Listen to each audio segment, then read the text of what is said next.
Hello and welcome back to our Wednesday live edition of the Osceola Seminole Sidelines as we're back to talk a little FSU spring football, recruiting, baseball, a little bit more. I am joined by the owner of the Osceola, Jerry Cutts, managing editor Bob Ferrante, and our resident guru of recruiting, Charles Fishbein. And actually, Fish decided he did not want to join us. So, Fish, we're going to let you back in, I think. We got to reel him back in, guys. We got to reel him back in. Yes, I don't know. I don't know what happens, job. man. You guys have like me on like some short, thing that you just drop out the bottom on me, guys. Well, hey, listen, it could have been me. Sometimes I hit my computer and that little. Hey, Fish, readers want to know, can you play that piano? No, I'm definitely not that good at music. And you've been repping a lot of socks wear the last couple of days. Yeah, my hair's a mess, so I got to wear a cap. I don't look as good as you guys, man, without the cap on. Well, listen, I'm getting the 1970s territory with my hair. I'm gonna tell you what, it is. It's quite a lot. But I'll wear a hat Friday, and I'll wear a Braves hat just to offset your Sox hat. But all right, guys. So go ahead, Bob. No, shout out to the White Sox and Pedro Grifol, the manager of the White Sox. It's pretty awesome. Yeah. They got their what they started out the year as. I know they won on opening day. They beat the Astros, and it's good for Pedro, the FSU grad who gets his first MLB win. So good for them. I'm gonna be honest. I wear the Sox hat because I coach my son's baseball team. Oh, that's right. You did tell me. But he is a Tim Anderson fan, so I had to buy him this Southside, like fancy, like throwback, jersey that it's pretty cool. But I'm not really a Sox fan. I grew up a Yankee fan, to be honest with you. So. Well, one of my favorite movies is about the White Sox. Whose fan did you say you were? A Yankee fan. I think I just upset. He must be like a Red Sox fan or something. The way hopefully you've converted, and we'll accept a Marlins fan or a Rays fan. Dude, the Marlins are not a team, man. Except like once every 8 years when they decide to play for it all. But other than that, I thought the captain was going to get them turned around. Yeah, no, he didn't. He left already. All right. So, all right, Fish. So we'll let you wear your Sox hat since you are the head coach of the South Florida Sox, whatever y'all's name is down there in South Florida. And hey, listen. Do you play your son at shortstop and pitcher? He plays basically like anywhere in the infield he wants and pitcher. He had a game. He actually had a game the other day where he came in 4 pitches, 3 outs. So that's what you call efficient. Yeah, that is a very efficient. All right. Well, listen, have you started sending his recruiting tape everywhere? No, I'm not one of those dads. I actually tell everybody he's not that good, and hopefully somebody likes him. Undersell, over deliver. Exactly. It's the key to doing good business. Yeah. All right. So, guys, we are coming off a Tuesday practice at Florida State. We're going to Fish and I are going to talk some recruiting later. Jerry and I are going to talk a little bit about the passing of a dear friend of ours, Coach Dave Van Hallinger, who was a longtime strength coach for Bobby Bowden, played for Bobby Bowden, but we'll get into that a little bit later, and obviously finish his career with Mark Richt at Georgia. But, guys, Bob, we'll start with you and Jerry. We were all three at practice yesterday. I don't want to say it was toned down because it was a full padded practice. But it was certainly a shortened practice by a couple of periods, not by much. But, Bob, just kind of some of your key takeaways coming off the second scrimmage, kind of some of the players who stood out to you. Yeah, I don't think Tuesday was maybe the cleanest or best scrimmage, especially from an offensive standpoint, although we've seen Jordan Travis be very, very consistent. He's executed at just a very, very high level. The practice closed with a very long, Pat, we joked it wasn't a 2-minute drill. It was almost like the 4-minute offense. It was a prolonged drive where I think it was just maybe giving the offense a feel good kind of. I think also, Jaheim Bell has really stood out for what he's offered on the field, just his versatility. He's a guy who can line up just in so many multiple ways as a tight end out of the backfield, flexed out, in line. He can block better than I think we had maybe thought he could coming from South Carolina. We've seen a lot of multiple tight end formations there. That's really, really intriguing to see what a guy like Jaheim Bell can do. And again, with the running backs, we've been consistently very happy with what we've seen. I know Alex Atkins has praised that group, from Trey Benson all the way through to CJ Campbell, who, if you watch CJ Campbell run in practice, you will say that's a really good running back. And then if somebody said, well, that's a walk-on, they just kind of, brought him in just to see what he could do to build depth to the room, you say that doesn't look like a walk-on to me. So that's really a good sign when I think top to bottom, your position group, say at running back, is really that deep. Yeah, and I agree with you on CJ. He has looked really good. He looked good last year. He looked good in some games he played in early, coming back from injury. And obviously a guy that provides probably unexpected depth at that position where you're already deep. And I need to go back and see what offers he had out of high school because, I don't know if he chose to come to Florida State because he had academic money and all of that.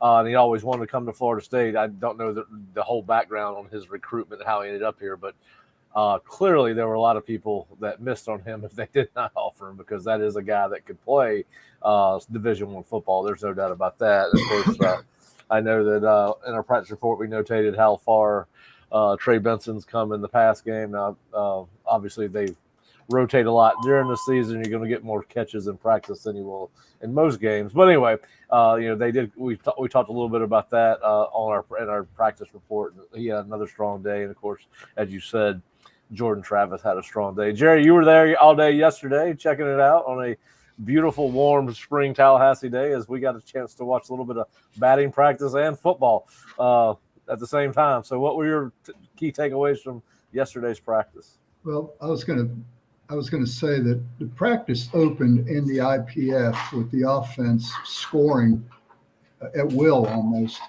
in goal line. I mean, they scored three out of 3 or 3 out of 4.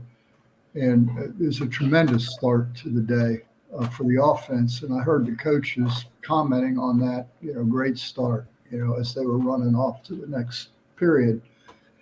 But, again, one of the things that I want to help condition our listeners, they're in pads, but they're not, this isn't like a game situation to me. Right. It's full speed, but it's not full contact. And sometimes you can get a false take on what you're watching. When we got more into the practice later, the defense dominated the practice, I thought, in my mind. I thought I thought they pretty well controlled the scrimmage and the 11-on-11. It wasn't really a scrimmage. But again, you've got Adkins, who's cross-training offensive lineman. He's got Maurice Smith resting. He's got a guy in there at center, the transfer from Colorado, who's never played center before. And those of you guys, and Pat, I know you know it, Bob, you know it. In spring, the offensive line, if you got your right center in there, your starting center in there, he knows every check call of the defense. And he's going to put that offensive line in the right blocking scheme, to neutralize it. Well, when you got a brand new center in there, a kid who's never played the position before, that's harder to do. And so I think you're seeing not only is this defensive front good, but they're going against an offensive line that Adkins is not trying to win the practice. He's trying to win the 2023 season by cross-training guys at every practice. And so you don't have the continuity or the center check calls that you would normally have with a fifth-year senior in there at center. Yeah, and plus, to your point, Jerry, if he's never played center before, learning to play essentially one-handed at the start of the play is difficult to do, and not just anybody can do it. It's you're trying to move forward with one hand and both your feet while you got one arm going backwards. So now, and you got to be accurate. but yeah, especially if the guys in shotgun, right? I mean, we see all the time snaps get rolled back, snaps get throughout college football, throughout pro football. So it is a very difficult more difficult transition than most people understand. I will say, Roddick's been accurate. I think his snaps have been mostly consistent. Wouldn't you think? Yeah, I think. Listen, there were some struggles early on the first week when they first got there. I think Bob and I noticed that he had a couple of bad snaps one practice. But listen, when you got it's hard to do learn on the run when you have Fabian Lovett or Darrell Jackson or Josh Farmer, since you got to go block after you snap the ball. So and make sure that nobody gets to Jordan Travis or Trey Benson or any of the offensive skill guys. So anyway, but yeah, and also, just to condition the reader that what's being reported from the practice field is, I don't say take it with a grain of salt, but don't take it as gospel. But just understand that it's not 11-on-11 tackle football. It's 11-on-11. Sometimes it's what they used to call thud or whiz, where you're basically tagging off on a player. What they're trying to do is they're trying to teach the defense how to come to balance and while keeping everybody safe. But anyway, what they normally do, and what we saw a lot yesterday, was a little get to the ball, come to balance, get to the runner, tag off on a type of thing. So, and to keep in mind, Pat, as you know, just to finish your thought there, the runners don't stop. They're going to score. Right. Their running back coach is saying score, even after they've been two-hand tagged. Yeah, just like yesterday, Kenton Portier made a catch down the sideline, fell out of bounds, and still had to get up and run to the end zone. That's not a touchdown. That's not a no, with Mike Norvell's enthusiastic help. So, that's true. They are teaching the guys to run throughout the play, and so. But listen, again, I think the point was a lot of skill guys look good. We saw, two young guys in the early parts of 11-on-11. We saw Brock Glenn make a tight window throw to Dre Jacobs. They look like but the skill guys, I think, really did have a good day based on what we saw yesterday. And of course, and that name, Dre Jacobs is he's just stood out to me this spring as being just different. And I don't know what kind of coaching he had in high school, but he breezed through I don't know if he breezed through it, but he looked good in the tour of duty drills I saw. And he makes plays that you don't expect from a kid that is should be getting ready for the prom. Yeah. It's hard to believe that we are, like we mentioned it before, we're talking about these early enrollees just about every time we write a practice report or talk on Seminole Sidelines about what's going on at practice. And, it's quite amazing that some of these, listen, I think that everyone would have thought coming into this spring that if one of the true freshman receivers was going to be a standout, it was going to be Hakeem, just because he looks to be more physically developed. Maybe not technically or positionally developed, but certainly more physically developed. So I think Dre, because as we've said before on the show, he was so slight, we thought it might take him a year to adjust to major college football, the physicality, the getting worn down, those type of things. And he has shown up just about every day they've been on that practice field. Yeah.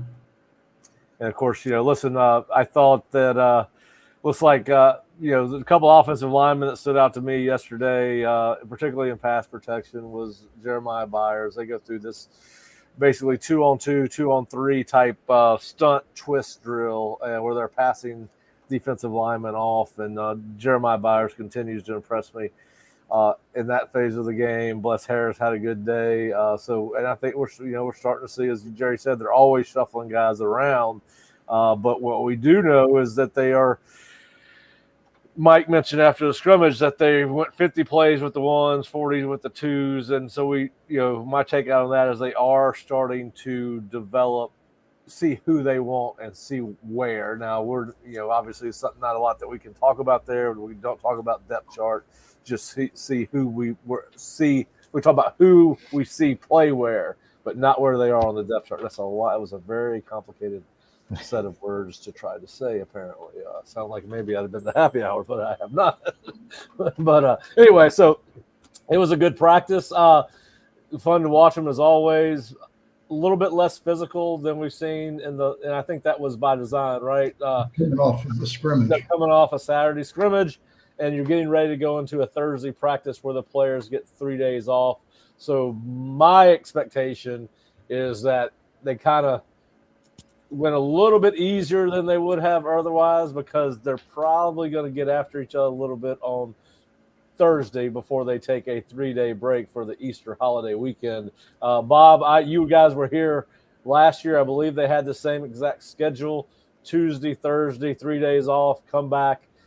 Is that what do you remember? Is that what they did last year as far as putting more of a workload on that Thursday before they have a 3-day weekend? Yeah, I think so. That's my memory. And these aren't the most ideal schedules that you're drawing up for spring practices, because you've got to accommodate a spring break and guys want to go home for Easter. It isn't the way you would kind of map it up and draw it out. But I would say we've talked about this a couple of times. These practices are much more physical this spring, probably longer practices than we can remember in past years too. So these, maybe because of depth, that's why these practices are just a little bit tougher, a little bit more 11 on 11. I think somebody asked, after practice Tuesday night, did you do more 11 on 11, today than usual? And Mike was pretty quick by saying, yeah, I wanted to see that. So that's kind of a good thing too. And then the reporter asked why. And he said, because I just felt like it. Because I am the head coach of Florida State University.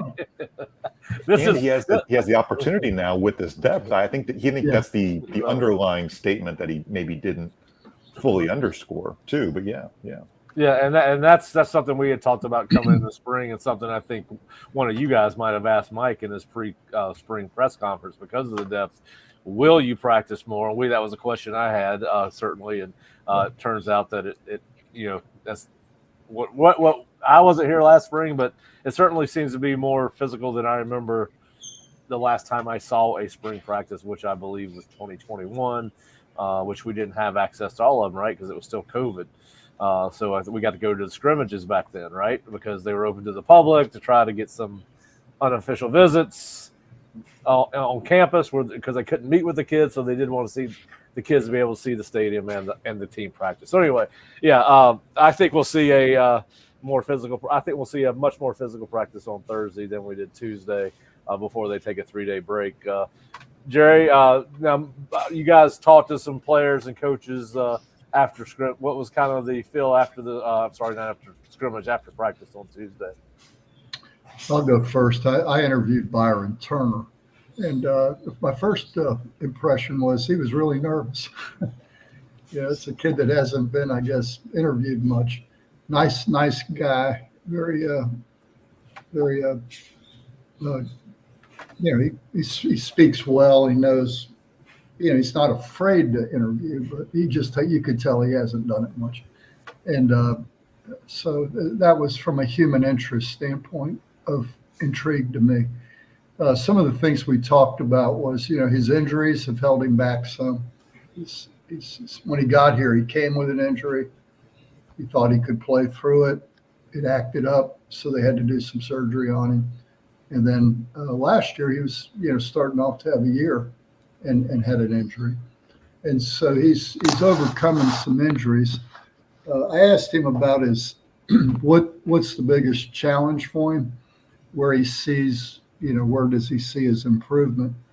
And he said his biggest challenge is transitioning from the run to the pass, or the pass to the run. And that's what he's working on. But he's a guy that factors in at a defensive end, and I think he's right now in good health, and stacking practices together to help him get better. Got to watch. I think Florida State needs him to develop. Yeah, and so I think that was going to be the harder transition for him was practice. I mean, going against the run, because he's a guy that still needs to grow physically. I mean, he's still, my opinion would be undersized for a defensive end. So I think I think that's where most of his improvement is going to come, is versus the run. So I agree with what you're saying there and what he said. Bob, what about you? Yeah, CJ Campbell talked for a few minutes, and Pat, I thought it was interesting. You mentioned where he had been recruited by coming out of high school. I think he had a couple, maybe 2,000-yard seasons over in the Panama City area. He had an offer from Davidson. So maybe, again, a high academic kid who decided to come to Florida State, and like you said, probably had the bright futures opportunity in coming here to defray some of the college costs in Tallahassee. He's just talked about his opportunity and his development. I think I look at him a lot, and not exactly a body type like a Trayshawn Ward, but the storyline comparable to a Trayshawn Ward is a guy who's just worked really hard and fit in quite well in that room. I think we all kind of marvel maybe at that running back room, just how they all seem to get along despite there's only one football to carry around. And yes, Trey Benson's going to get a lot of carries, but there are other guys who are getting opportunities and improving in pass protection, getting a chance to develop. So CJ's a guy I think we like a lot. Yeah. Yeah, Mike was asked the question about why the team seems to get so excited when he has a big play. And in his answer, Mike said he's an unselfish kid. He's a person that is very unselfish, and his teammates just, are drawn to him. I know when I saw his film his junior year and senior year, I couldn't believe he wasn't being recruited. I thought his tape was as good as the tape I saw. And here's a kid who's an A student and the president of the student body at his high school. I mean, kids are drawn to him, whether they're football players or regular students. So, and to body type, Bob, you guys know I'm real big on hips, thighs, and ass. And Ward did not have any of that. I mean, Ward was a really slight kid. I mean, very surprising that he was effective and as durable as he was. CJ is exactly the opposite. CJ is one thick dude. I mean, he carries his weight in his lower base, and I think he's going to be a powerful, explosive runner. Well, first of all, I did not know that Jerry was going to turn this into the Seinfeld Ass Man edition of Seminole Sideline. So I know what Florida State personalized license plate I'm getting Jerry for Christmas. It's going to be Ass Man. We're all going to You guys were losing me till Jerry just told me he likes ass and legs and stuff. So all right, so that's where all the football muscle is, man. To get this back on track. Yeah. All right, and Fish will agree with me on this. And we're going back to CJ Campbell. It's very easy if you're not just a home run prospect when you're in the part of the state Panama City is. North Florida to listen, colleges do not get as much bang for their buck coming into North Florida as they do flying into Tampa and Orlando and Miami and Jacksonville. It's that stretch between Pensacola and Tallahassee, and really Pensacola and Jacksonville is kind of out of the way unless it's not populated with a ton of Division I prospects. I can remember 10 years ago working for Scout, and I'm watching a kid named Raekwon Jones from one of the Panama City Mosley, and I've known Jeremy Brown, his high school coach, forever, and I walked up to Jeremy. I said, who is that kid? Kid didn't have an offer.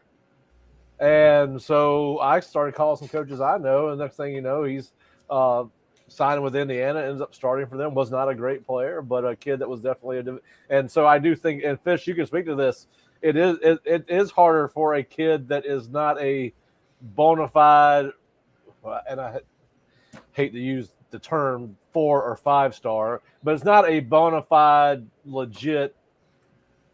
This kid can absolutely positively play major college football. He can get overlooked at a place like that. Is that not correct, Fish? Yeah, just that area. I felt like Florida State for years neglected west of Tallahassee.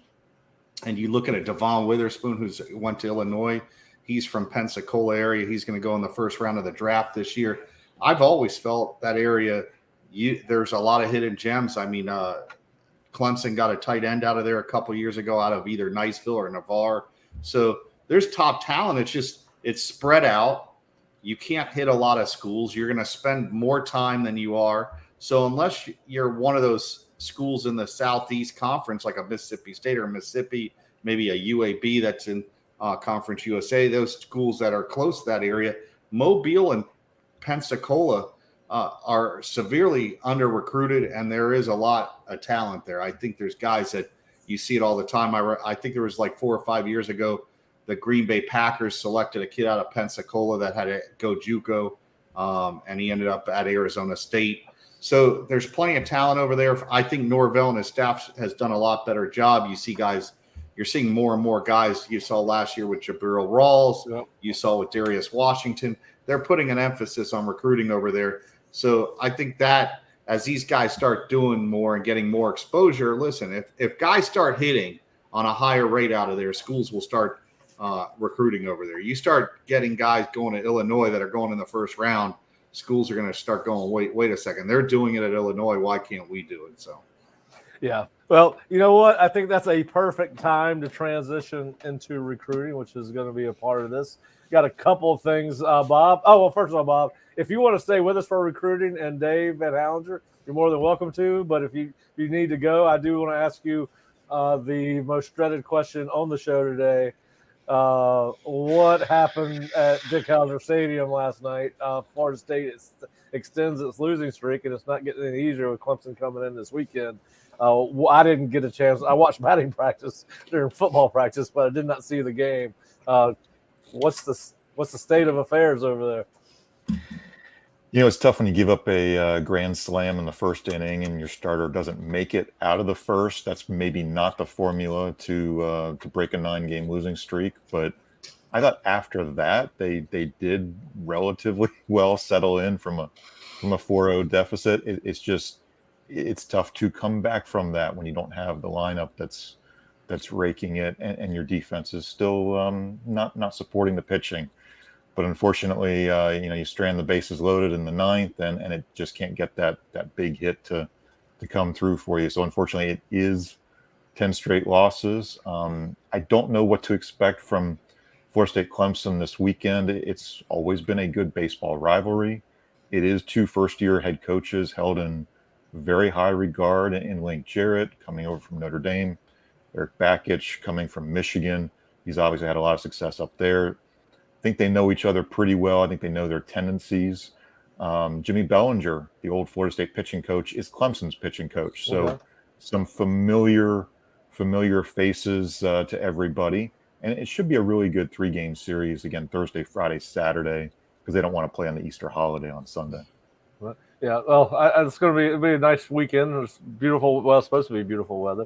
But yeah, so Bob, now I do have one last question before you go.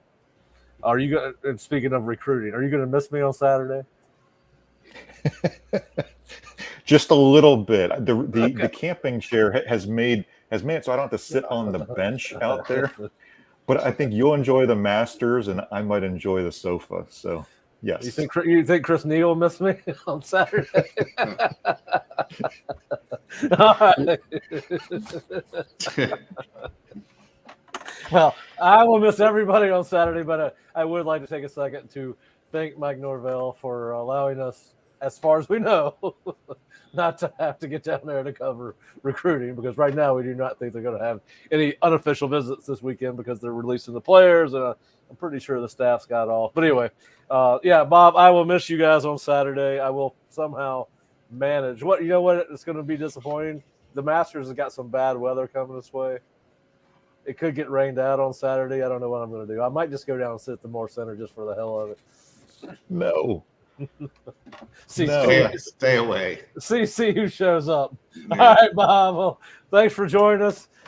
Fish, let's dive right into it. I got a couple things I want to talk to you about. Let's start with the commitment of Jaylen Parrish, 6'2", 210 pounds, an inside linebacker from Delray Beach Atlantic High School. And we got ironic that we have Jerry on here because Jerry is the linebacker guy. He loves He loves the linebackers. Of course, I would like Jaylen pulled me away from the national championship game because he waited until 10 o'clock on Monday night to commit. So I'm bothering Fish. And but anyway, we got our eval up. But Jaylen Parrish offers from FSU, Auburn, UConn, FAU, Kentucky, and USF. Fish to say he's lightly recruited would be accurate. Does not have a tremendous amount of offers, but he's a guy that you've actually seen in person. I've watched film on him a couple of times now. Just first of all, your thoughts on him and where FSU goes now. Do they need another linebacker with this class? Anyway, just talk about your impressions on Jaylen. You've actually been around him in person. Yeah, I think they're going to still take 2 or 3 guys at the linebacker spot. We talked about the Booker kid out of Warren High School. He's more. I think after you saw his picture, you're going to see the same things I see, that he's more of an outside linebacker than a traditional defensive end. Parrish is a good player. I know fans on the message boards and everything get a little upset with some of these takes like this, but like I said, most guys don't know how to play linebacker anymore. They don't really play it in high school. This kid is a traditional inside linebacker. You see him going downhill. You see him playing the position how it's supposed to be played. Is he a super athlete? No, but some of that could be made up if you're got good instincts, you're a smart football player. You could overcome some of those limitations athletically, which I think that this kid's the case. Another thing is I really like Delray Beach Atlantic High School because a lot of these guys, they're very good athletes. They come from good parks as far as Pop Warner Parks. This is a kid that comes from a program that produced at the college level. Virginia Tech used to do really well at this high school. He's a very good backer. Like I said, he does have some limitations as far as athletically. You don't want to put guys in space with him where he has to cover guys a long time. But that's the situation with most linebackers. If you find a linebacker that could cover tight ends and wide receivers, he's going top 10 of the draft because even the NFL is looking for those guys now. I'm sure Jerry will probably tell you some of the same things after watching his film. Yeah, listen, here's the thing. All right, so I think the reason he's under-recruited or has not been – he will start getting more offers now that he's committed to Florida State than he ever thought of. That's going to happen. So that'll resolve some of the whatever that people – I mean, first of all, they're worried way too much about rankings and where he's rated and this, that, and the other. You got to trust the coach's eval. They won 10 ball games this year by bringing the people that fit this program, both physically and off the field. So you got to give until they prove that they can't do it. You got to give them the credit they've earned. Secondly, all right, so maybe he's not a dynamic athlete, but he's athletic enough to play running back at his high school, and maybe he can't line up and cover a Micah Pittman or Winston Wright or Ja'Kai Douglas, but he's certainly a guy, at least based on my evaluation, that looks like he could line up and cover a tight end. He looks comfortable in zone coverage. Looks like he knows where he's supposed to be, who he's supposed to be looking for. He's also listen. I know an old coach who told me about linebackers. If he can run and he's willing to hit, I can teach him everything else. The only 2 requirements this coach had for a linebacker, you got to be able to run and you got to be physical. You can't be afraid to hit. And this kid is a physical kid. He closes on ball carries very quickly. I think to your Fish point, he is still learning to play the position. I'm not going to say robotics, not the word I'm looking for because he's not, but it's, you can still see that he is trying to pick up the nuances of the game and the position. But listen, I think he's a guy that can line up inside the tackle box and make plays outside the tackle box. There has not been a ton of that around here. We saw it with Tatum Bethune. He's got the ability to do it. Deloach, he can do it, but certainly is a guy that can line up, as you said, as a traditional inside linebacker. especially if you were to go to a 4-3. But a guy, I don't know if he's a sideline to sideline player. We'll find out if he can run that well. You just don't see a ton of it in his highlight tape. There's not a ton of highlight tape, but he certainly looks like a guy that can line up in the middle of the field and get outside the hatches and to the numbers and make plays. I don't know if he can go outside the numbers. We'll find out about that. You got to be really fast to do that. But anyway, listen, I thought it was a good take. We'll see. Time will tell. We see a lot of kids that come in here highly acclaimed and never sniff the field, and then you see guys that are under recruited and end up being one of your better players. So we'll see with Jaylen, but I like to pick up, particularly since they did not have a linebacker in class, and it is a position that really does need to be fortified with depth, in my opinion. I think Fish and Jerry, you would both agree with me, but Jerry, I know you've got a chance to see him. You've put his highlight package on the message board the other day, and kind of what stood out to you about him. Well, I mean, what you guys said, I agree with all of that. I think I'm excited about him because, one, we need linebackers. Two, he meets exactly the criteria that Randy Shannon has articulated that he looks for in a kid. His size for being a junior in high school is pretty damn good. He's shown as either 6'1" or 6'2", 210. And if he's anywhere close to that, that's a kid that could appear on campus at 6'2", 225. Yep. So you get him in the program, and he could become a very solid 225-pound linebacker, which is basically what you're looking for. There was very little film on him on running plays, but when he has the ball in his hands, the little bit of clips I saw, he can definitely change direction. Yep. And that old linebacker coach you're talking about, who said he wants him to be able to run and not afraid to hit, he also came to find out, if he didn't know it already, that change of direction is important as well. Yeah.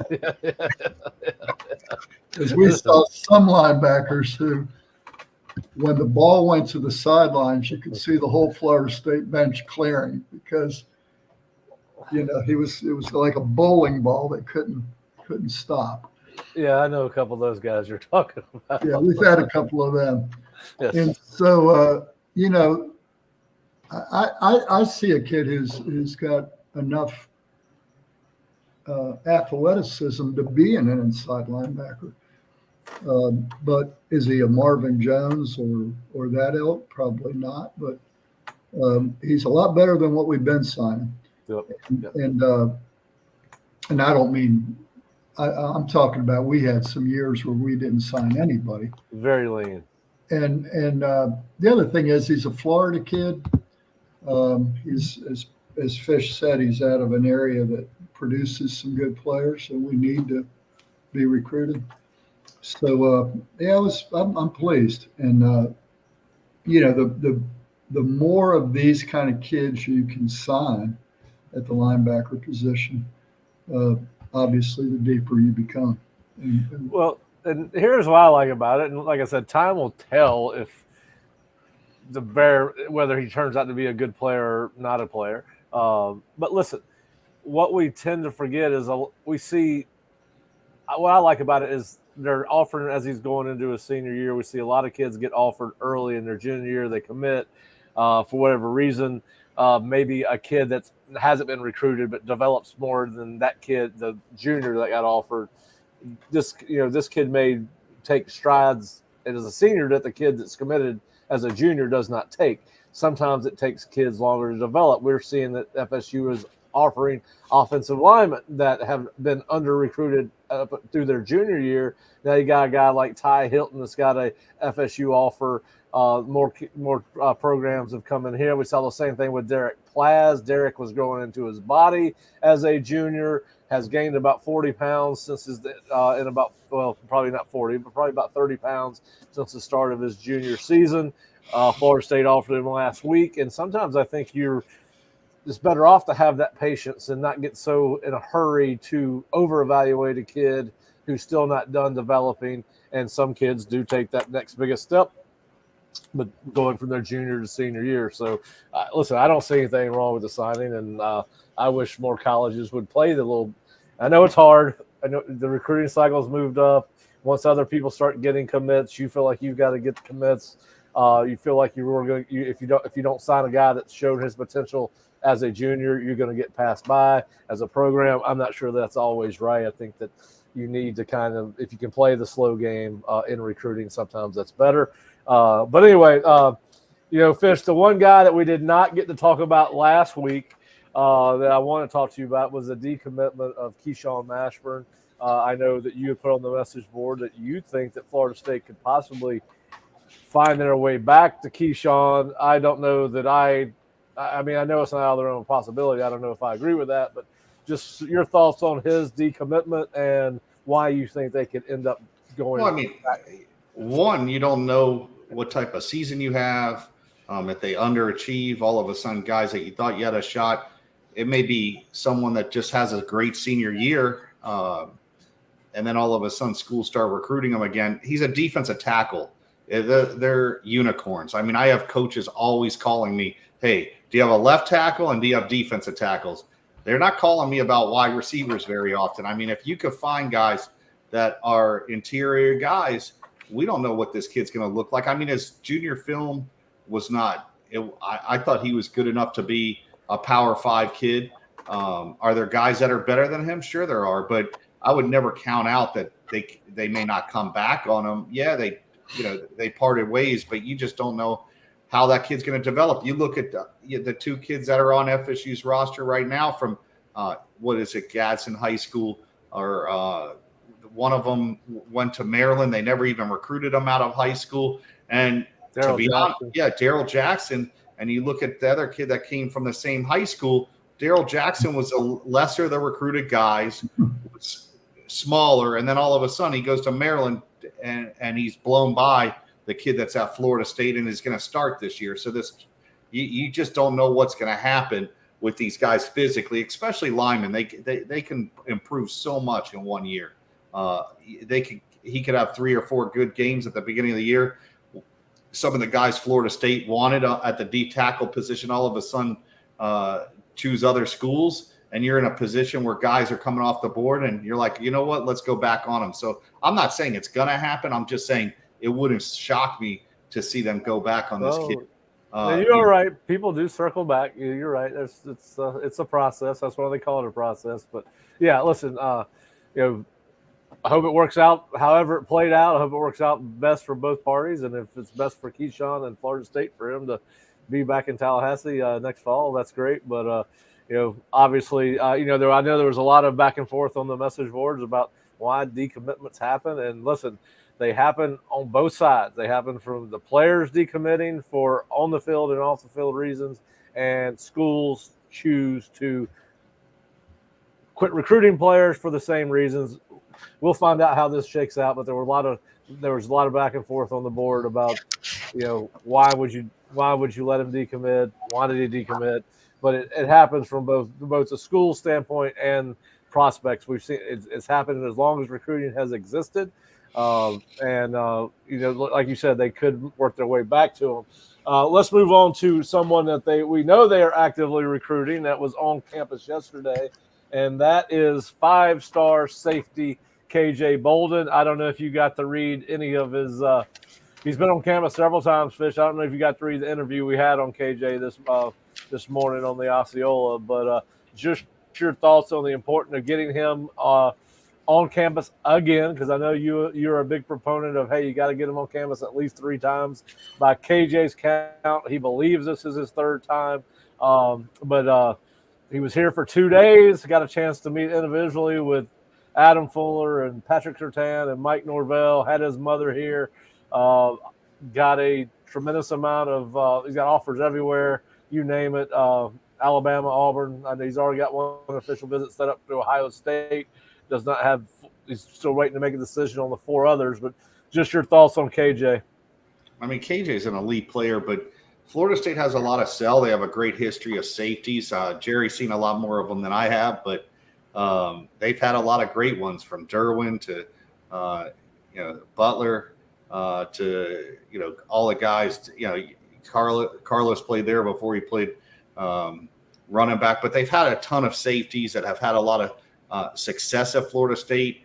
A lot of these kids, we've talked about it. They like Florida State. They needed to be given something to hang their hat on. The 10 wins last year puts them in the ballpark. Like I said, now that this kid's been on campus a third time, and now it's been a 2-day visit, I think Florida State's probably in this top 2 or 3. You just got to follow what they're doing, not what they're saying. If they come on visits multiple times and they say they're coming back again, I think he said he's going to come back on campus again. Florida State's got a legitimate shot. They have playing time. Kids want to play there. And the system that they have allows safeties to make a lot of plays. So he'll have the opportunity, if he comes to Florida State, the opportunity to probably step on the field relatively early. I mean, you never know with early kids. We thought Sam McCall would be one of those guys who would get on the field early, and other guys did before him. So you just don't know. But the talent's there. He's a big-time prospect, probably one of the top 2 or 3 safeties nationally. You look at the offers, USC, Alabama, Georgia. Look at what has changed in the last 2 years. FSU's now going against the big dogs. And the only way you have a shot is you got to put your line in the water, and you have to go after these kids. That's the only way you'll know if you really have a shot at them or not. Yeah, and we are talking about KJ Bolden, the 5-star defensive back prospect from Georgia. He was on campus for 2 days, and we have an article on theosceola.com or at floridastate.rivals.com. But some of the more interesting comments, listen, recruiting's a funny thing, and I'm sure there's a reason specifically he is not being as detailed as maybe some people asking him questions or fans would want him to be. But he had some interesting quotes. He's only right now got an official visit set up for Ohio State, so he's got 4 others to use. And he might be close enough to Florida State that he doesn't feel like he needs to use an official visit to Florida State. But he made the comment that Florida State has just always been my dream school. I feel like everything about Florida State is perfect. I think the other thing that he said that was interesting, and I'm not going to read the whole quote. I'm going to kind of paraphrase it. He's talking about his meeting with Mike Norvell and his family, particularly his mother, and that everything he was saying, talking about Mike Norvell, KJ said everything he was saying was real. When I looked at my mom's face, she was shaking her head. She really doesn't do that a lot. He got her approval, so I like that for sure. So, and he also said that his mother wants him to make the decision, but it is a family decision. And what's not in the article is I asked him, well, how big a role will the family play? And she goes, well, 25 to 50%. I don't know how to quantify that. But anyway, he's a kid that is going to rely on his family, as most kids do. But certainly he's got 4 other official visits to plan. He was headed to Alabama and Auburn this week after he left Florida State, and says he will announce his official visit list on April 29th or 30th. So that's coming. But based on what he said, Fish, you got to think Florida State's going to get an official. Yeah, if Mama likes him, Florida State has not done well with some moms over the years. We could go back to Fred Rouse's mom and some other guys. Jerry will probably tell you. Eugene Hayes, I think, was another one that, like, the mama was not pro Florida State. So if mama likes you, you got a real good shot at landing a kid, because this seems like he could say, well, it's not really, it's going to be my decision. But from the quotes you brought up, it seems like mama is going to have a big part of this decision. And the fact that she liked what Norvell was saying has to be a very good, it's music to Florida State's fans' ears. Yeah, well, listen, we know that is a factor with some kids. We've seen it with Cam Davis's mother. She seems to have a really strong bond with not only Mike Norvell but David Johnson. She's active on social media, and listen, KJ said he's going to rely on his family to help him make this decision. So I think that is a good thing for Florida State, and was interesting to hear him make those comments. All right, Fish, another guy that was on campus. I don't know if you've had a chance to watch his film, was offensive tackle Jordan Floyd from Lilburn, Georgia, part View High School, 6'6", 295. When we went out to practice yesterday, he was the most noticeable thing on the field, not dressed in pads. He stood out. I don't know if you've had a chance to watch him, but I mean, back in the day, there was a thing called cow tipping. This kid was tipping some cows. I mean, like, he's nasty. Just really, I mean, he was tossing guys like all around the field. It's just straight up like hip tossing guys. I think he has a pro career in wrestling if football doesn't work out. I mean, honestly, he was impressive. Big kid. The one thing, and we keep talking about this, they are not recruiting small linemen anymore. The days of the 6'3", I mean, I know the Daniels kid from Pensacola is an undersized tackle, but the guys are looking at 6'6", 6'7". They're starting to look at like how Clemson's been, the Ohio States, the Floridas, the Alabamas, the SEC schools, Auburns, and that's what they're recruiting. And this kid's just another big kid that can move, and he's versatile enough. Another kid that could play right or left tackle, move inside a guard, kick inside. They like to cross-train these kids. Here's another guy that fits the description of what they're looking for in an offensive lineman. Well, and listen, I watched his film. He is huge. He is physical. He's really raw. He's got a lot of, he's a basketball player. I think he's been converted to football. I believe last year, if it wasn't his first year as a football player, it was the first year as a starter. Needs a ton of time in the weight room. Very raw fundamentally. Has not scratched the surface of what he could be as a football player. There's no doubt about that. You can't coach that mean streak that he has. Like, that's something we've talked about it. Coaches don't mind that a kid's technique's not that good, that maybe they're not real strong in the lower body. Yep. They want these kids, because what happens is if you get a fully polished player, and this is what happens with so many guys, and I'm sure Jerry can tell you about this, is once a kid's fully developed, they're hard to coach. They think they know everything. You can't really break them down. These offensive line coaches like guys that they can break down to the bare bottoms, build them back up. And if they have the physical talent and they can bend and they're athletic and they can move laterally, they're coachable and they're willing to get in that weight room and work hard. Everything else could be taught. Technique could be taught. You could teach things. And that's where these guys are looking. They're looking at those certain traits. Hey, if they have all these traits, we could coach up the other part. And this kid has the tools. Yep. Listen, he's another guy that doesn't have a ton of offers. FSU, Mississippi State, Pitt, Maryland. He'll get more offers as he continues to develop. I think he's a kid that they will probably continue to evaluate, see how he develops as a senior. And then I think the other thing, because he is so raw, I think that you got to measure his want to, right? Somehow, some way, whether it's in conversations with him, how important is football to him? How important, how badly does he want to play?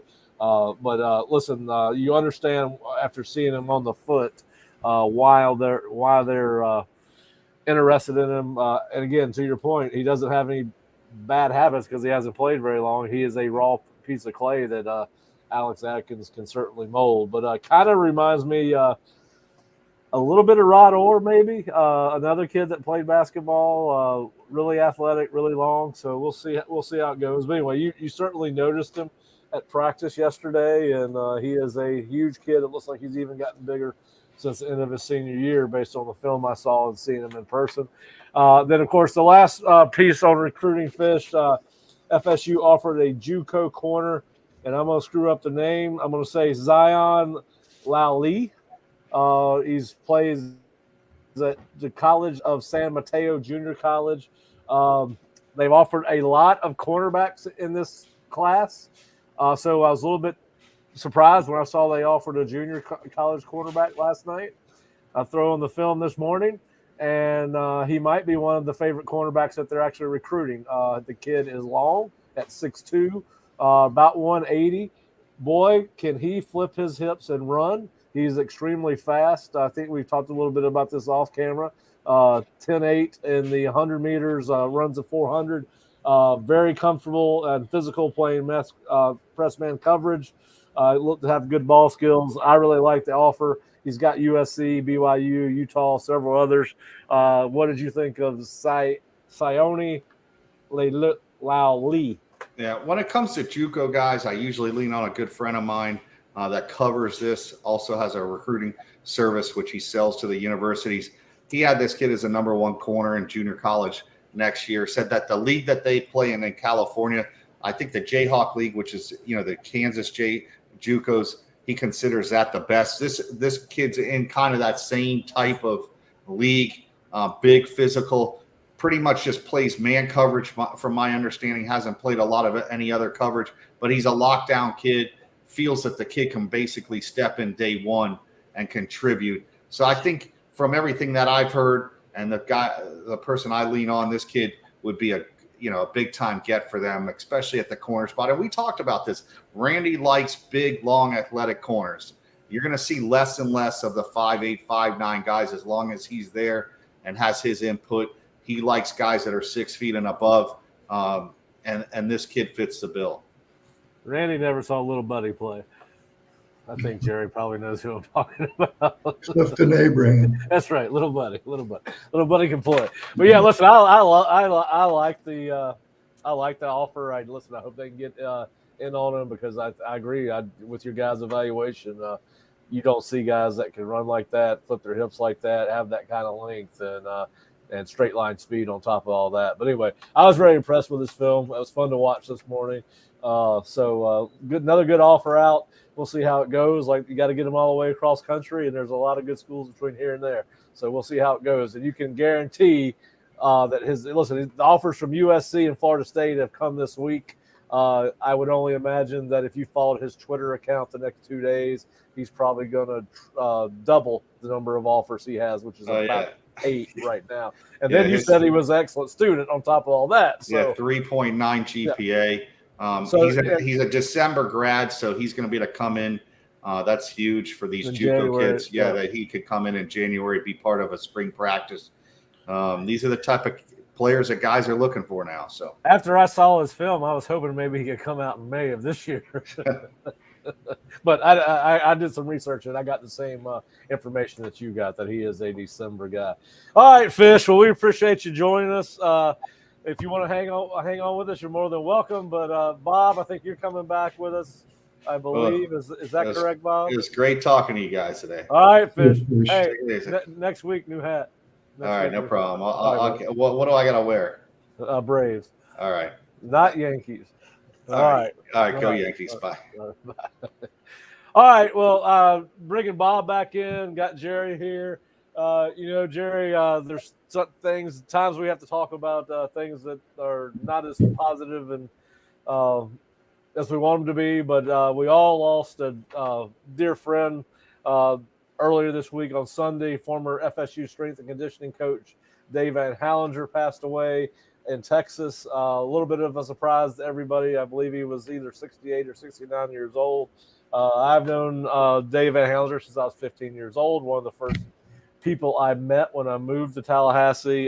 Just one of the nicest men you'll ever meet in your life. I can always remember walking into his weight room. At that time in Moore Athletic Center, it was more like a box than it was a weight room. And Dave was obviously a huge man, 6'6". Probably when I met him, he was in great shape, 250, 260. And I would walk into his weight room, and in his big booming voice, he would say, "My full name is in the right weight room," and he'd put me to work when I was in high school. But a guy that played for Coach Bobby Bowden in college at West Virginia, was one of Coach Bowden's first hires here at Florida State when weight room became more and more important, and a guy that had a lot to do with the development of Florida State football players in the dynasty era, on the field and off the field, and played a valuable role on Saturdays, was up in the press box with binoculars as an extra pair of eyes for the defense, helping whichever defensive coach for a long time was my father up there. But anyway, heartbreaking news about Dave Van Hallinger, one of my favorite Florida State coaches. I got a chance to see him at Coach Bowden's funeral. That was the last time I saw Coach Van. But just your thoughts on Coach Van Hallinger, his impact as a man on other people, and obviously his impact on the program itself. Yeah, so Pat, everything you said, Dave came here in '83, and he was instrumental in establishing not just the weight program in the tiny little room that he had, but instilling what Coach Bowden believed in. He had played for Coach Bowden at Pitt. He was recruited by Coach Bowden there. And he knew what Coach stood for. And it was just who he was and how he could implement it. Very consistent with Bobby's vision. And that was, we're going to work hard, but we're going to have fun. And we're going to be very engaged in our players' lives. And as I called around to everybody that I interviewed for that story, they all said the same thing, that Dave he understood being a football player. He had been one. He was a 4-year Yep, 4-year starter for Coach Bowden at West Virginia, and played a short while for the Atlanta Falcons before injury. But he knew what football was.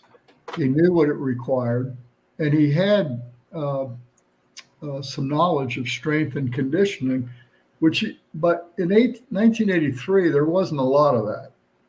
It was still pretty new, strength and conditioning in the football program. So he had the technical knowledge, he had the football knowledge, he had knowledge of what Coach Bowden was looking for, and those things were important to building the dynasty. He came in '83, I think about the same time your dad came here. Your dad came in '83 or '84.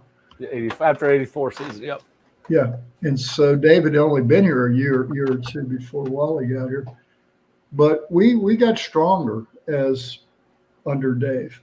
But the thing that all the people that I spoke to about Dave, they all talked about him as a person.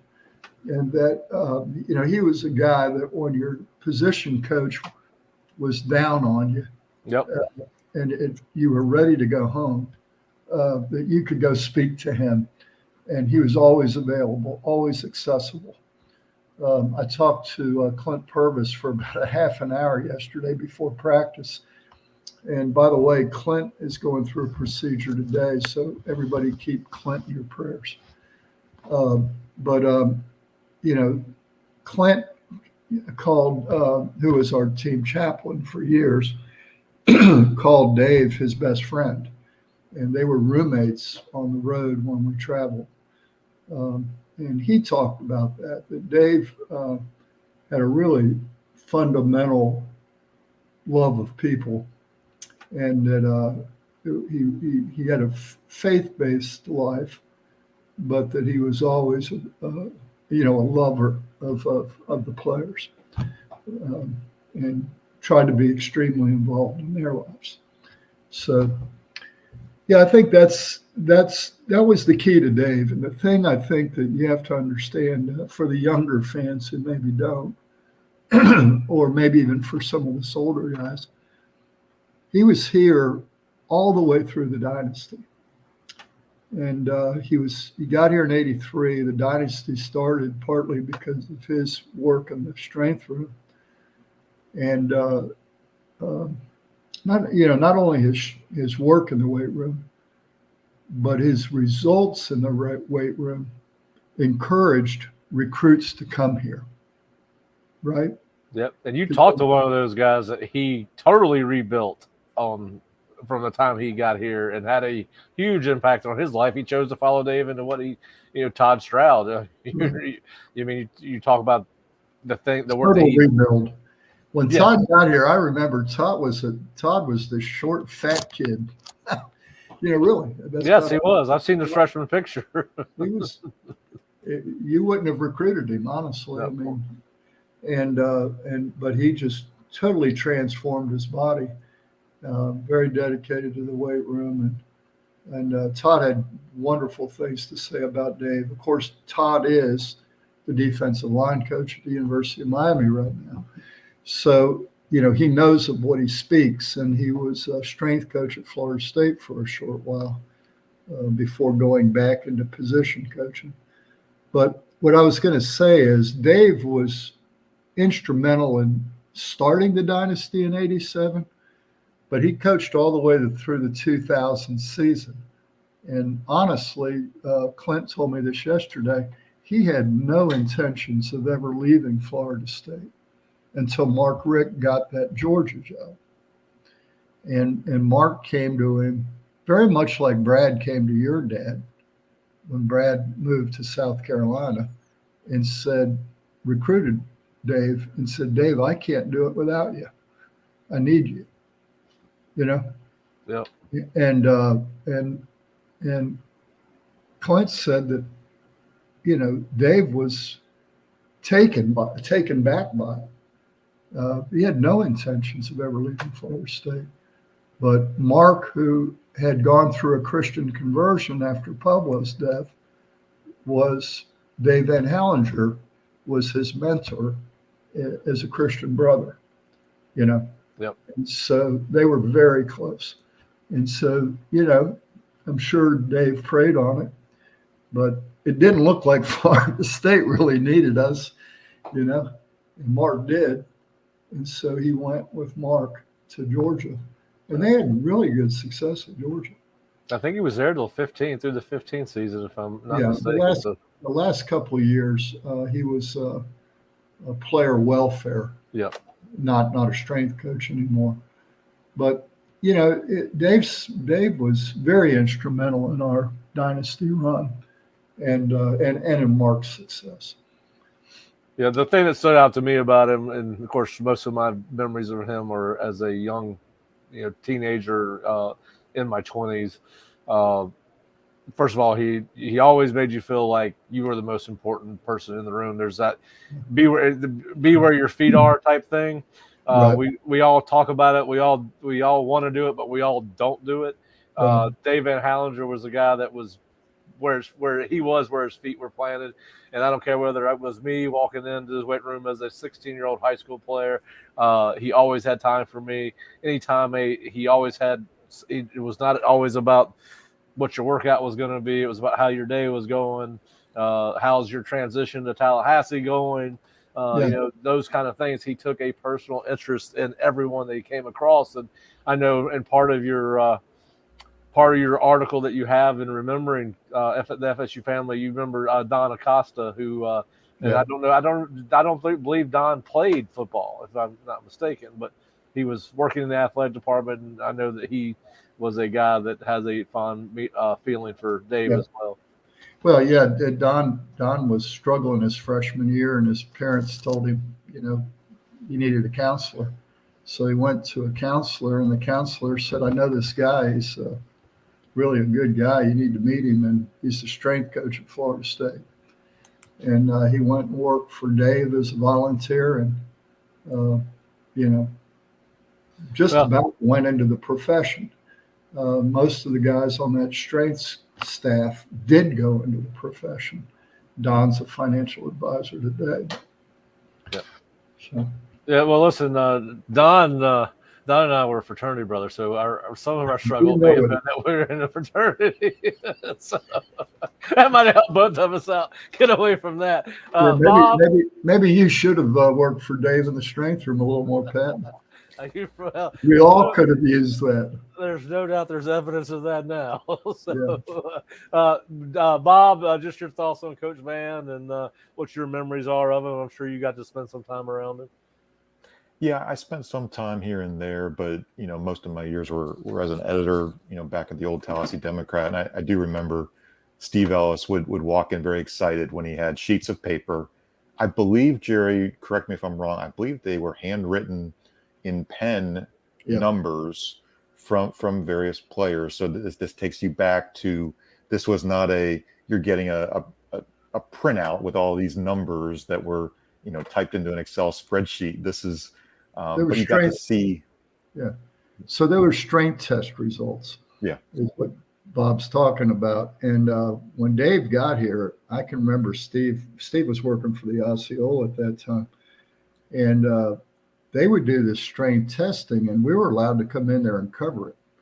And Dave would give us, we were shocked when he first handed us these little sheets with every player, everything that they had done in the strength testing compared against the previous strength test.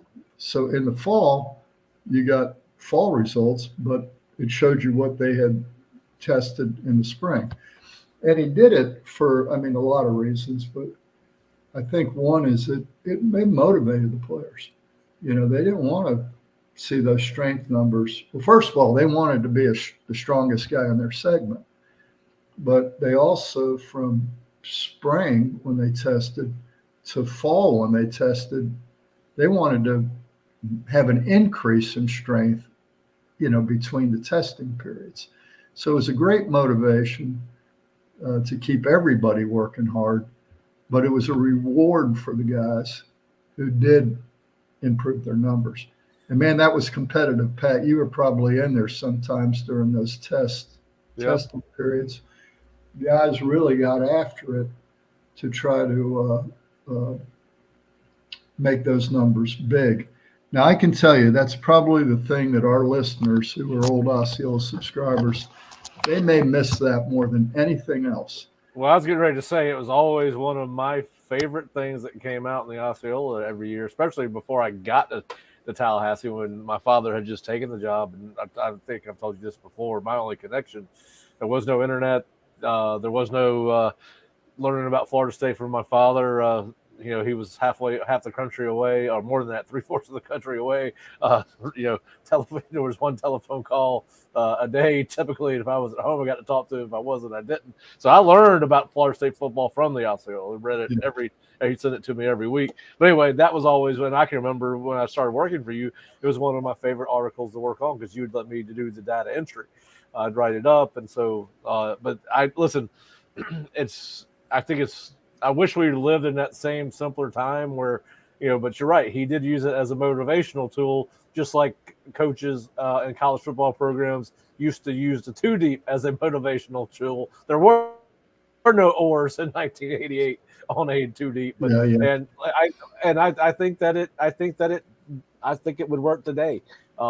If they use that kind of stuff as a motivational tool, right? Those listen, you didn't want to, as a player, you didn't want to be embarrassed if you knew it was about something, if it was going to be published. So you're going to get your best effort. And I can remember it was a very big deal to go in the weight room, and they had the Garnet Club and the Gold Club, and they had the T-shirts. Oh the big Seminole with his chest sticking out, and with whatever club you were in, based upon weight that you achieved. Yeah, in fact, I think Keith Southwood, who is a guy that we interact with in our Thursday night happy hour, online happy hour.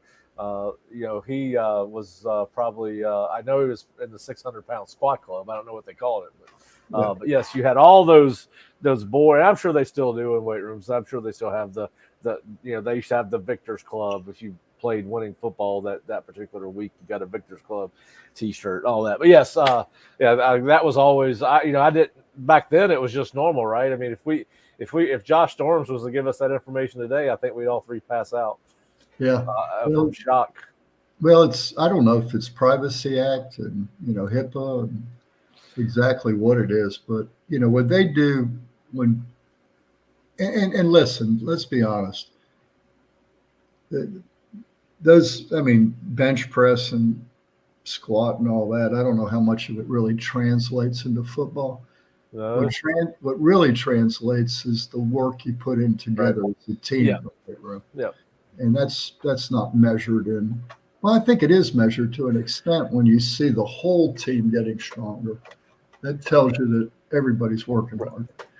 But I don't know, maybe I don't know if it's HIPAA or it's I don't see anybody publishing it anymore. No. Listen, I think it's all not it's hard for people that are reading information and not seeing information or seeing what's happening. I think things like that are interesting. Absolutely. It really does. It was very great reader interest. We thought we found gold when we got it. We were the first to ever publish it. when Steve went over to Democrat, he brought it over there, and we didn't have the exclusivity to it that we did at one time. But what's more important to me than the strength from what the interviews I did was, Kes McCorvey said that Van Hallinger was the first person who ever said, "I love you." That sounds like something Van would say for sure. And Kes said the first time he said it to him, he blew him off. Kes thought, why do you say that to me? But he would say it after practice or, in the weight room. Yeah, well, listen, it's hard to find anybody that does not remember Dave Van Hallinger. If there's somebody that doesn't remember him finally, I can't find him. I mean, every time I've spoken about him this week, all I hear is that big booming voice and that he was always positive. Mm-hmm. You've talked to me about how Coach Glad never has a bad day. Coach Glad is one of the most positive people you've ever been around. I would put Dave Van Hallinger in that. I mean, I don't think I ever saw Coach Van have a bad day. I really don't. If he did, he shelved it till he left the office. So he never had one in the weight room. Like I said, always had time for people, the players, other coaches. I know he was part of that big running group that back in the day you would see Florida State coaches running together. They'd pass by the Osceola building as they finished off their run down Pensacola Street. As we were finishing off a Big Mac. That's right. We'd be pulling back in from Jim and Milton. Here comes Wayne McDuffie, Mickey Andrews, Billy Sexton, Wally Burnham, Dave Van Hallinger. I can't remember. And I'd say, and there was another group that would go over and play racquetball, and would be Bob Royne and all those other guys. Chuck Amato and Bernie Waxman. And I can remember Goins saying to me one day, he walked past me, and Deckerhoff was standing there with a cup of coffee in his hand and a cigarette in his mouth outside the Moore Center. And Goins says to me, "If that guy outlives me, I'm going to be really pissed off." Well, and he's on pace. But hey, let me say this last thing about Dave. He had his first heart attack at 37. It's a congenital issue that he had. And it was, pretty major. It was right before we went to the Fiesta. It was in Phoenix. Yeah. It was in Phoenix. I thought it was here in town, but I could be wrong. Yeah, I'm not sure. But it was right around the bowl game. And, that was a pretty massive heart attack. And I believe that Dave probably lived on borrowed time. He got 32 more years out of his life. Yep. And I think the positive guy that he was the day that he had that heart attack, it just probably was a daily reminder that tomorrow's not promised. Yep. Yeah. Yep. Well, listen, he is a guy that impacted so many people's lives. You mentioned Kez. We talked about Todd Stroud. Mark Salva, Don Acosta. I mean, that's you. Yeah, me. Listen. He had he was a. I knew if I just got into that weight room, Coach Van, I was safe from all the other coaches in that building. So that weight room was a safe haven for me when I was running around there at 15. But hey, listen, like I said, Coach Van was. Always made me feel like I was welcome in the weight room. As long as I wasn't interrupting one of his workouts, I was allowed in there anytime, and I could go into his office, that little box of an office he had in that, tiny little in that weight room. And I was so happy for him when he got the new weight room. But listen, so Clint Purvis tells me the other day he would go meet with Dave in that little office, that little box for lunch, and they'd have a little, prayer session every day. So one day Dave told him, he said, "I'm going to bring lunch tomorrow, Clint. I got it." And Dave, Clint's a big man, right? You all remember Clint as the chaplain on the sidelines. He's a big guy. He says, he's got Twinkies running through his blood veins. And so he knows I'm coming in here and Dave's bringing the lunch, and I'm probably going to get like a roast turkey sandwich with a slice of lettuce, no mayonnaise. And so he gets in there, and Dave is all excited about his lunch. And he hands Clint his lunch, and it's a baked potato. No butter, no sour cream, just a baked potato.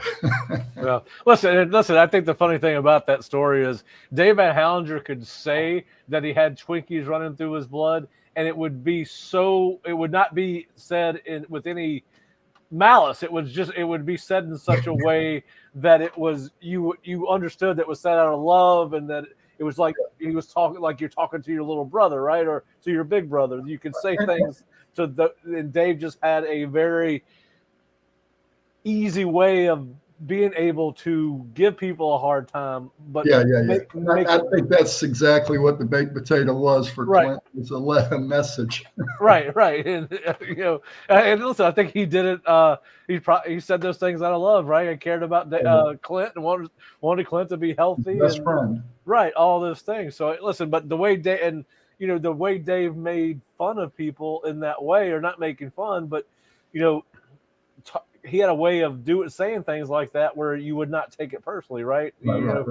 So, and I saw him do that with multiple people. The way he interacted with his players like that, other coaches. But he had a really good sense of humor. But I mean, he really. But anyway, listen. Our prayers go out to his wife Michelle, his daughters Danielle, Julie. I know I'm forgetting a couple of the kids' names. They were Matthew. They were really young when I was a teenager. And then he adopted. He did the same thing as Mark Rick did, where they adopted some children from Russia. Yeah, and listen, I know the family said that at some point there would be a memorial service here in Tallahassee for him. I would imagine that they will give. I know they told us they would give us an update. We will obviously make that known when we know about it. And I got to think that will be something that will be well attended by the former players that are still in the area, and obviously people like you, I, and Bob, who have gotten to know Dave very well over the course of the last 30-something years. I don't know how many years it's been since 1985, but that's when I first met the man. And listen, it's just hard to time moves very fast, and we've seen more of this happen than we'd want of late. I can remember thinking that I live a half mile from Coach Bowden's house, and I still think I never thought I thought he'd outlive me, and it's sad to see the guys that helped make Florida State what it is. Slowly, that number is becoming reduced, and it's hard. Well, that just means, Pat, that you're living. You're living. That's right. That's right. And listen, and it's inevitable. I mean, I'm blessed to be here as long as I have. Now, hey, let me just put this into some perspective, and that's that I don't live in the past. I mean, I love the past, but I think the past gives us a perspective on the present. Right. So as we talk about these things, one, we want to honor the people of the past who built the brand, but it's valuable. The perspective is valuable to today, and what we're seeing from Josh Storms and from Mike Norvell and from the current players who are going through, their growth as children. The Kes McCorvey, who'd never been told "I love you" by man. Yep. Yeah. Well, listen, there's only one Dave Van Hallinger. There's no doubt about that. He was. You are not going to confuse that man with anybody else. So from a physical stature standpoint, personality standpoint, he was another one of the FSU coaches that was one of a kind, and there were several of them, and still are several of them. But he was one of a kind, and a guy that I think when we start seeing things like this, we all I wish I'd talked to him since the Coach Bowden's funeral. And I wish I'd done a better job of just dropping him a note over the years while he was at Georgia. But you always think, well, you'll run into somebody at some point. You don't ever do that more times than not. But anyway, listen. Heck of a guy, one of our favorites, and the world will miss him.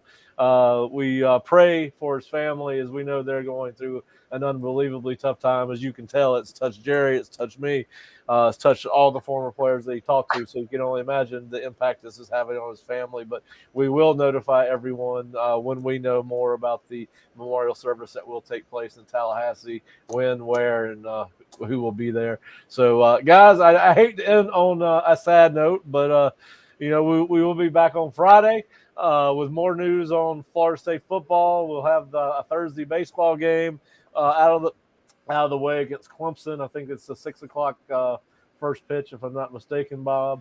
8 o'clock Thursday. 8 o'clock. Oh, 8 o'clock. Oh, it must be an ACC network game. Yep. All right. And anyway, listen, we hope you enjoyed the conversation, even the memories of Coach Van, which are sad for us, but he is leaving a very strong legacy behind. Hundreds and hundreds of kids that he has impacted over the course of his lives, and of course the coaches they work with also will take away lessons they learned from Coach Van. And then, of course, we hope you enjoyed the updates on spring football and recruiting. We will be back on Thursday. If you are not a subscriber to the Osceola and just listen to our podcast/videocast, please go to theosceola.com or floridastate.rivals.com.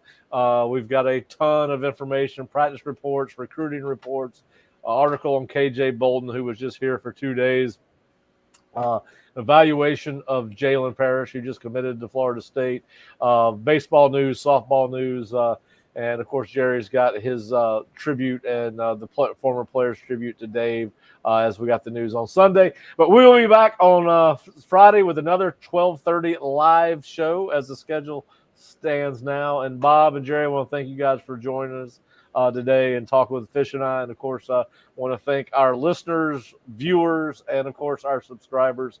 And we will be back on Friday at 12:30. Have a great Wednesday and Thursday. And if you're a golf fan, I know you're all fired up about the Masters. We'll talk a little bit about that on Friday. You guys have a great Happy Easter. Happy Easter. Happy Easter. We get to do that Friday too. So, all right, guys, have a great one.